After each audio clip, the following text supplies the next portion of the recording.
When you were talking about the curriculum and stuff, that's something that I've been doing a lot of research on. And from a former Planned Parenthood person who has owned their own, had said that they literally go in starting in kindergarten, plant the seed, go back again, second or third grade, plant more seeds, go back again when our children are in middle school. By this time, they're trying to get them to be promiscuous. And it's all so they can make the money. I am very upfront about how I am pro-life. I want to know what would be in your capability, what you would do to go about that, because it's not just the abortions that they're working on as well. It's they just really want to stop it, stop children, kind of a thing, and they're grooming them as well. So then when I think about like a kindergartner should not have to sit there and wonder, well, gee, I wonder if I'm a male or a female, even though I was born with a penis. Yep. So I'm just kind of curious as to what you would do with that, and what would be in your hands that you could do with that.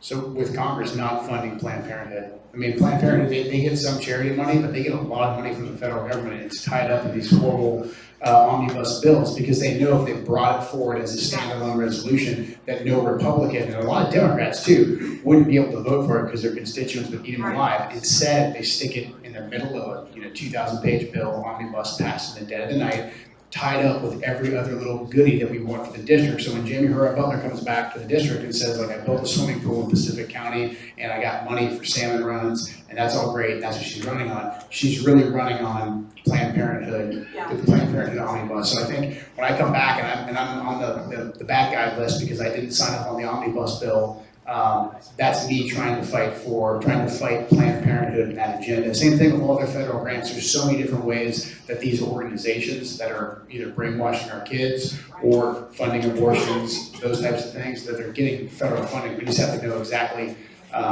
what the money that we're allocating does, and if we need to not authorize it or not. And most of it, none of this is in the Constitution. Like, the federal government shouldn't be messing with it anyways. It's really a big power thing. It's eugenics. I mean, really, if we look at, we call it racist all the time. However, Planned Parenthood, the founding of abortion was designed to keep minority populations at bay. It's sick and disgusting. It's still in place. It's sick and it's disgusting. And then the whole transgender ideology that's being sown through the Planned Parenthood sex ed and all that, that's designed just complete total control. Because if you can make people if you can make parents give their children up to the states and indoctrinate them, and you can change the definitions of what a man is or what a woman is, if you can tell me that no, that's not a man, that's not a woman, and make me say exactly what you want to say, you have complete and total control. And that's all that this is about. It's all CRT, the Planned Parenthood agenda, the trans agenda. It's all total control, because the end state for these globalists is complete and total authoritarian control. So my short answer is just kill off all the funding.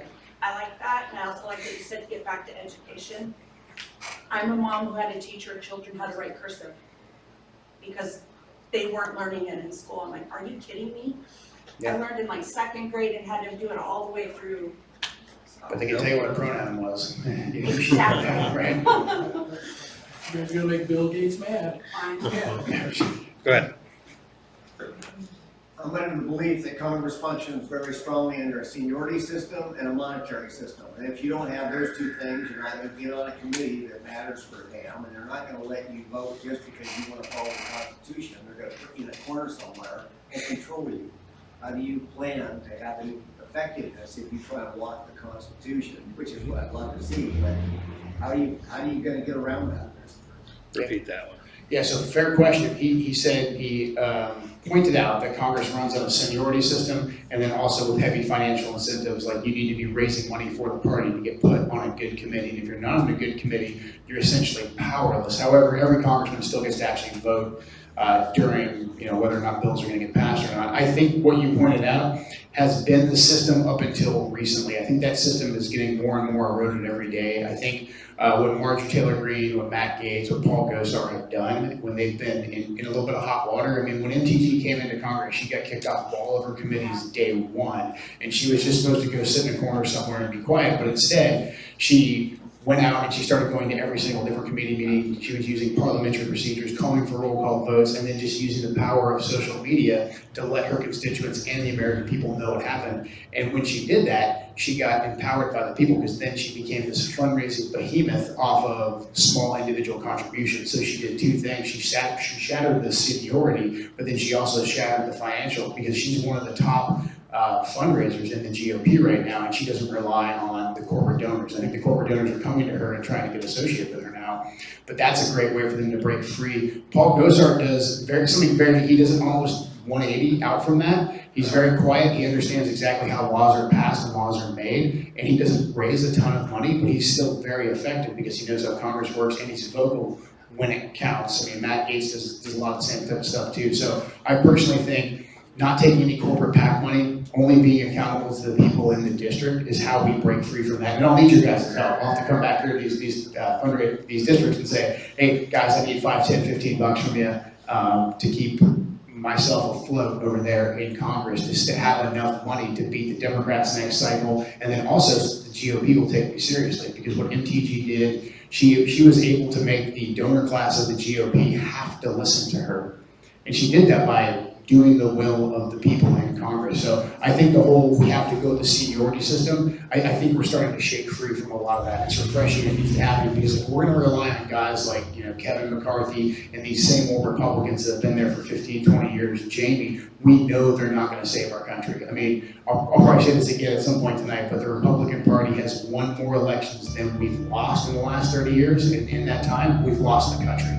So we have to really start thinking anew about a lot of things. The seniority thing is one of them, and then just breaking free from the corporate donor classes is another. Thank you. Anybody else have any more questions?